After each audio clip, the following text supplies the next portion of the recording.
heavy, you ain't gotta get your weight up. Running from your past, so tell your future to wait up. I used to wanna ball and with pretty ladies I lay up, shooting for the stars, but I was missing my layups. My partners tell me stay up, but all I do is stay up. Late at night I'm up thinking how I can get my pay up.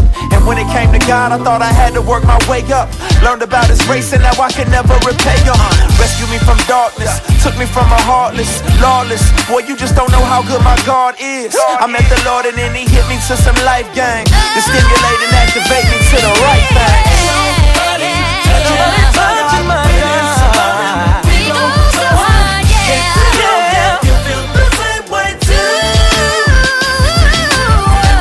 And when I think it can't get better, take a quick look back. Think about everything you've done. It's always more than enough to make me glad. See, I don't always like the process, but I'm so grateful for the results. You know, it makes me glad.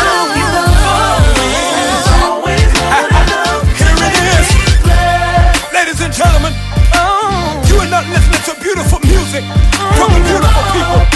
Lecrae, hey, QT, hey, nice, and it's your boy, your cousin, your nephew. Nice record.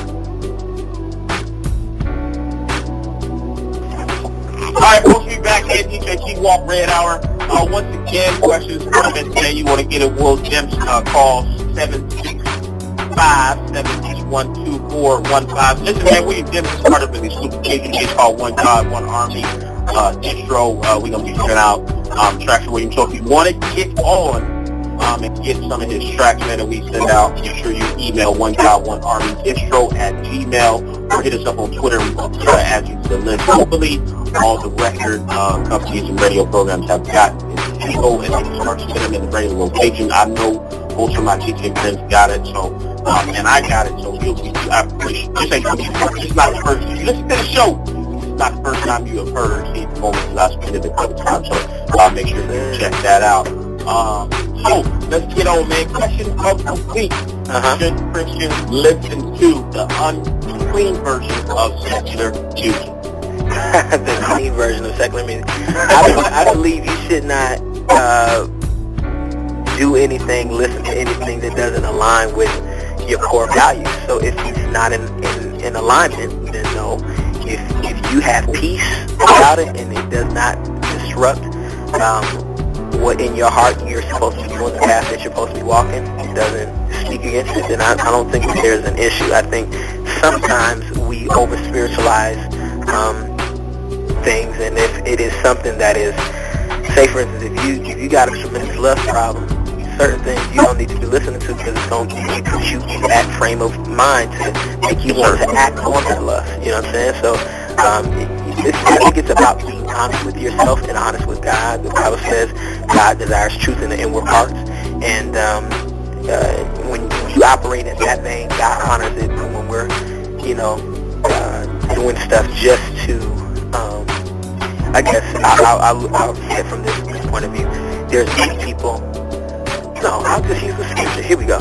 So the scripture says this. I believe it's over in Romans, the 14th chapter, and it talks about brothers eating meat and not eating meat. If meat offends your brother and all that kind of stuff. And at the very bottom of that passage of scripture, I want to say it's about in the last two verses, it speaks about whatever is not done in faith is sin. And so what I would say is if you're doing something and it's not done in faith, that will become a sin for you. So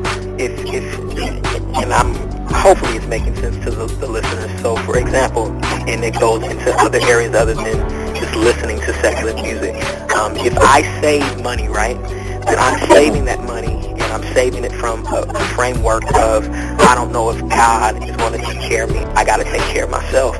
Even saving would be a sin. Is that making sense? Yeah. So when, as it relates to, if I'm listening to this music and I can say, well, I'm not gonna listen to this particular music because I'm just trying to do what's right, or I'm fearing something, or I don't know. I'm just my thoughts mixed up. Let me just tell y'all how I do. I listen to secular music. I listen to some secular music that I do listen to. I listen to it because it does not go against what I believe. I believe that God honors love. I believe that God honors integrity. I believe that God honors celebration of love. And so I don't think if the music is sharing about those things, that is, it's honorable to listen to it. Now, certain stuff I do not need to listen to because I'm a single man at this point. So certain things I try to make sure I keep that out of my environment. If it's not a good time for me, come on, I'll be honest. Come on, and so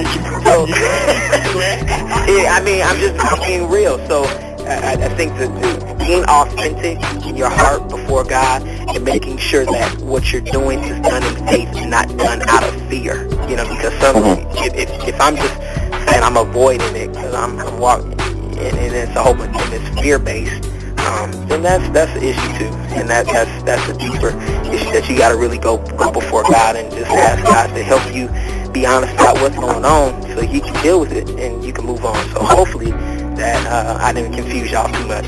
But, you answered it kind of how I answered. I told when I was asked this by some my teenagers, I told them, I said, listen, here's how I experience it. Some stuff I will listen to with my wife, but it's not applicable to listen to if I was single.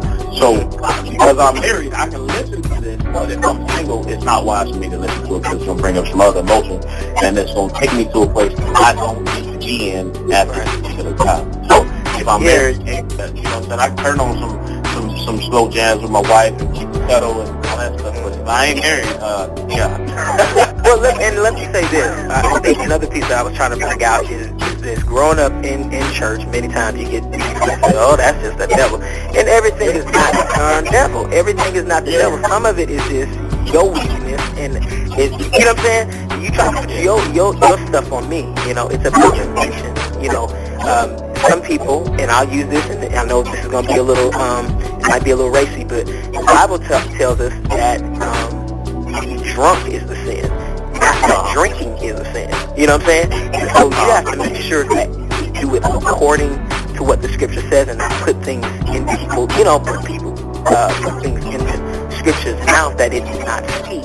And so as it relates to music, sometimes I've met people where I had an issue with it, but it wasn't their issue, and I had to be careful, and the Holy Spirit taught me that you have to know what your convictions are, share what those convictions are, but not push those convictions on other people, because we all have things that we do unto the Lord depending on our journey.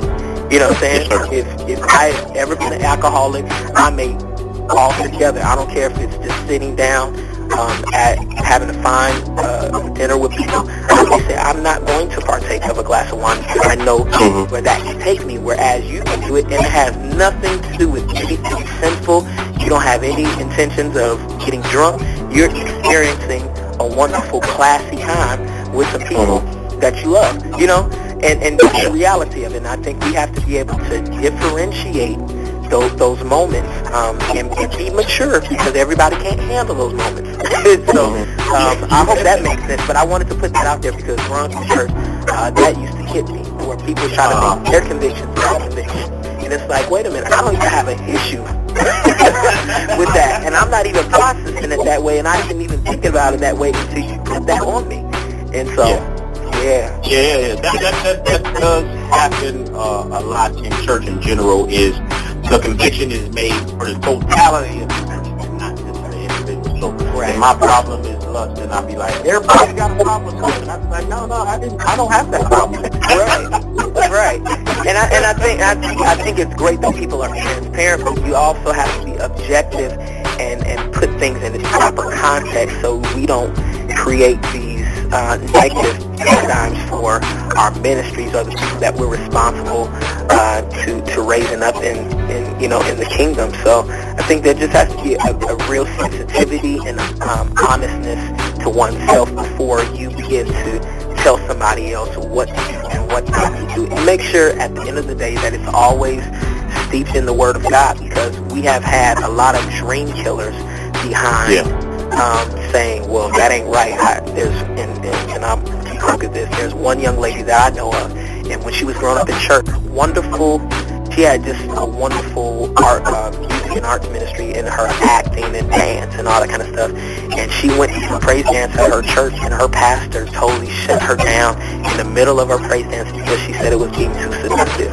And it wasn't, and I know this lady, she's not that type of person to get up before people and to do something that was inappropriate, and it totally killed her dream for a while. But now she's literally on her way to doing production on Broadway because now she's under a pastor that understands the anointing that's on her life. It does not make, you know what I'm saying, put things in its proper place. You have to have a proper understanding of what is right and what is wrong, and knowing how to grow people and how to correct people, because even if it's something that needs to be tweaked, there's a way to do it, not to kill the gift and the anointing that God has put on somebody's life. Oh, that's what's up. All right, I mean, we get in, we stand on the question, we sometimes run a little long, but it's not mine at all. We sitting here talking about William, man. He's really truly taking on the role of co-host of the show. It's been great talking to him. And so when we come back after this break, man, we're finally going to get to where you can get away with music, where you can find him on tour, all that other good stuff, man, that you guys are wanting to hear, man. I hope this is a blessing you, man. It's a blessing me just connecting with another. A lot of times I just interview the artists, and not a lot of them are. I'm an elder myself, and I take off my DJTWalk hat, so a lot of times I don't talk to other people who are elders or pastors or that level. So it's great, especially when I'm talking to a person who is I like to call the people young people. My man. I don't mind. Call me. Listen, I'm going to hold on to that title as long as I can. Yes, sir. My man, it's the young people. Yeah, my man Uncle Reed told me, hey, no offense, but you know, I know when you get older, man, when you start calling people young people, you know, you're getting up there, you're a little seasoned in the Lord. Now, listen, it trips me out as I travel. I run into some real young cats that talk about the young folks. I'm like, the young folks, you the young folks. What you talking about? You're only 43, you can hold on to that young folks. Lord. Man. Alright, we're going to take a break. We come back, man. We get all the info for you, man. DJTWalk ran out. Hey, what's up, everyone? This is your boy Kendall, giving out this week's devotion. Here's the curtains for today. Cast your cares on the Lord, and He will sustain you. He will never let the righteous be shaken. Psalms 55:22. Now that is saying, whatever's going on in your life, tell the Lord.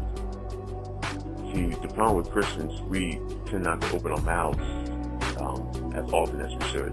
And that means we should pray on a daily basis. God knows what's going on, but He wants to hear from us. He wants to hear from our heart. So once you cast your cares unto the Lord, He has your back. God bless everyone. Swagging is a hobby. If you catch my drift, No, it's not karate. but they love my kicks, and it's all about the TGG. Stronger is the LP. Jesus my OG, but the apple don't fall far from the tree. We stay fresh and never riding, always blessing, forever popping. I ask J-Dog when you dropping, it don't matter, cause you know I'm copping. Keep it real, we bubbling. Who are you to be judging? Money flip Gabby Douglas. If you ain't clean, you bugging.